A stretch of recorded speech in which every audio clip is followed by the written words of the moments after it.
Баяғыда мақтағыз болыпты. Мақтағыз үйін жинап жүріп, бір мүйіз тауып алады да, мысықты шақырады. Мысық келмейді. Қыз келмесең келме деп, мүйізді өзі жеп қояды. Жеп болған соң мысық келіп, неге шақырдың деп сұрайды. Мақтағыз айтпайды. Содан соң мысық ендеше айран төгем дейді де, айранын төгіп тастайды. Мақтағыз мысықтың құйрығын кесіп алады. Мысық айтады: апа, құйрығымды берші. Кешір маған, мен қателеседі. Мақтағыз: мен қатығымды төле, дейді. Сөйтіп мысық сиырға барады. Сиыр: маған айран берші, дейді. Сиыр айтады: қарным ашып тұр, дейді. Маған жапырақ алып кеп берші. Мысық ағашқа барып, жапырақ маған берші, дейді. Ағаш: шөлдеп тұрмын, дейді. Маған су алып кеп берсең, саған жапырағымды беремін, дейді.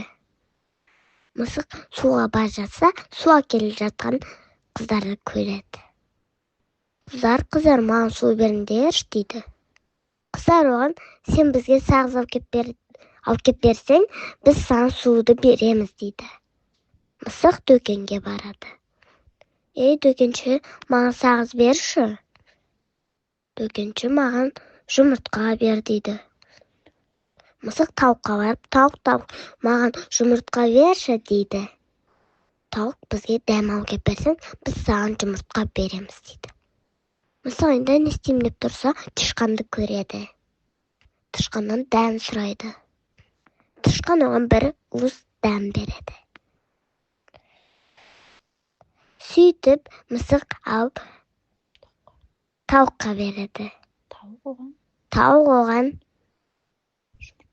жұмыртқа береді. Жұмыртқаны апарып дүкеншіге береді, дүкенші оған сағыз береді. Мысық сағыздарды апарып қыздарға береді. Қыздар оған су береді. Суды алып ағашқа апарады. Ағаш оған жапырағын береді. Жапырақты алып сиырға барады. Сиыр оған айран береді. Айранды алып мақтағызға апарады. Мақтағызға айран береді де, мақтағыз оған құйрығын береді. Сөйтіп ертегіміз аяқталады.